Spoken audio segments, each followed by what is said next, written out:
Hi and welcome to Hyundai Power Products. My name is Adrian and today we're going to look at this HYDAP900E Dual Action Polisher.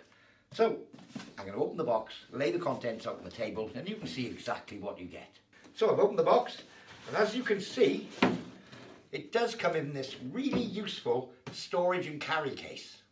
So I've laid the contents out as you can see and I'll just describe them. We have the actual polisher itself here and we have the two handles. We'll show you how to fit those. Various tools, little spanner, two Allen keys. There are some bolts and washers. Here, it does actually come with a spare pair of brushes. It has 5 different types of applicator, as you can see here, with a woolen bonnet as well, or a wool effect bonnet. Okay, we'll show you how these are fitted and how to use them. And finally, it comes with a user manual. Now I do recommend that you read the user manual thoroughly before use. So for the handles we have two options. We can use the single-handed handle. So you would operate it, let's say for instance I'm left-handed, so I'd be holding the back end with a trigger and I'd fit the handle in here. Another option is you can use it like this. And of course there is a third handle as well which will fit on the top, and you can adjust that to where you'd like to have it. Okay, so there are actually several options, but two options of handle. So what we would need to do, now I'm going to put this handle on this side of the unit. Being left-handed, that suits me. You may want to do the other side. So I'm just going to remove this screw from the side of the unit using the Allen key that was provided. And as you can see, once that screw's removed, I can just screw the handle into the side of the head unit.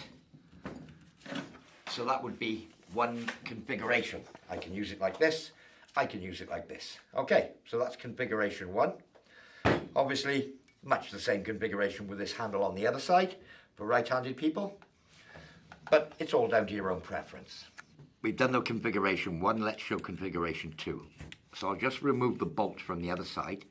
These are pretty much transit bolts. So once we've removed these, I'll place them to one side. And in the kit does come these longer bolts and washers. Oops. We're going to be using these, 2 of these. So I'm just going to remove the handle that we fitted first of all. Place that to one side. So I'm just going to locate the D handle on the top. Just spring it into place roughly. And then using my Allen key, I think I need the larger one of the 2, which is here. I'm just going to get that bolt started in the hole. So you may have to just locate it, give it a little push, but it should screw in freely. And there you are, that one's started. So I'll go to the other side and do exactly the same thing. So as you can see, I fitted the D handle on now, and I've got that top grip configuration. So it doesn't matter which hand you use it in, left or right, you have the options. So I've got my various pads here, all lined up, these 5 pads. This is your base pad, and it says 6-inch sanding pad on it. And you'll see it has this hook and eye type attachment on the one side. This side obviously faces away from the machine. So if I come to the machine now, you'll see this hexagon shape. So to fit it, I just hold the hexagon shape with the spanner like that. And I can simply screw the pad into place. And then finally, holding the spanner, just lock it down by hand. I can then pull the spanner out, and that's the hook and eye type pad fitted to the machine. So moving forward from there, I have a low, medium and high density foam pads. These have the appropriate material on the back. So this would be the softest, the medium grade and the toughest grade of foam. So I'll put the softest one on, place it centralized, just push it down firmly, and that's that pad in place.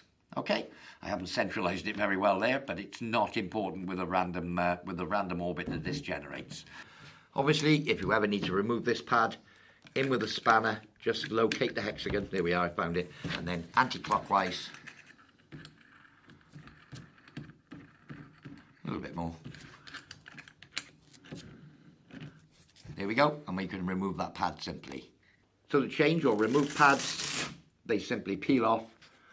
And I'll see if I can do a better job this time. That's the hardest pad, the firmest. and that's far better. Okay, so that's fitting and removing the foam pads. Now, of course, we have this polishing bonnet as well. I can fit the polishing bonnet directly on here, but what I tend to do is to use it in conjunction with one of the pads. So I'll just use this high density one. Here we are, which is the firmest of the pads. And then the bonnet simply slips over the top. So I'll pull it down firmly all the way over. I've just captured one of my pieces of string, my little ties. There we go.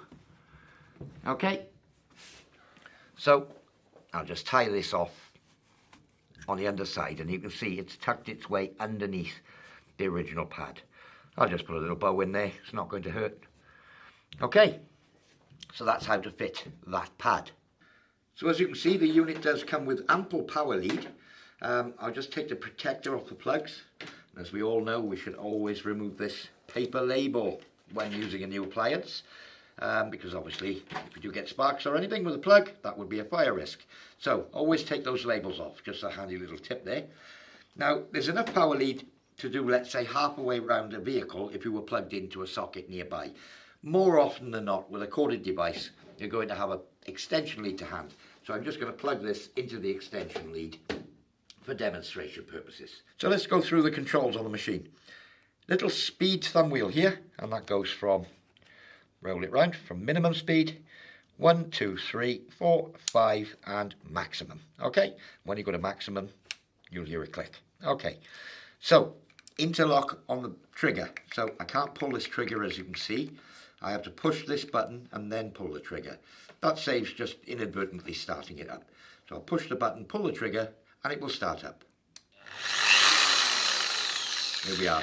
Now, as you can see, it's doing a rotational motion there because I'm not in contact with the surface.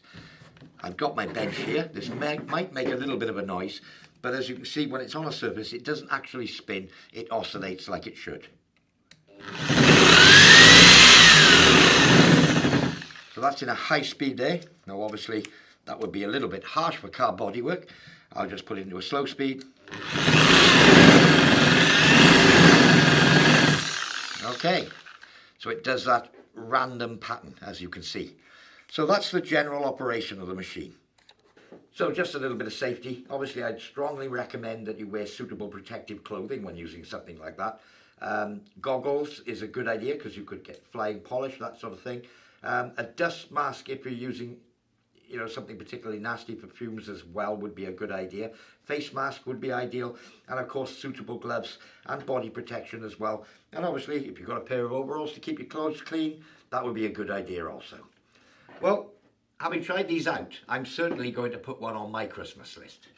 That said, for more information on this or any of our other products, visit www.hyundaipowerproducts.co.uk. I've been Adrian, and thank you for watching.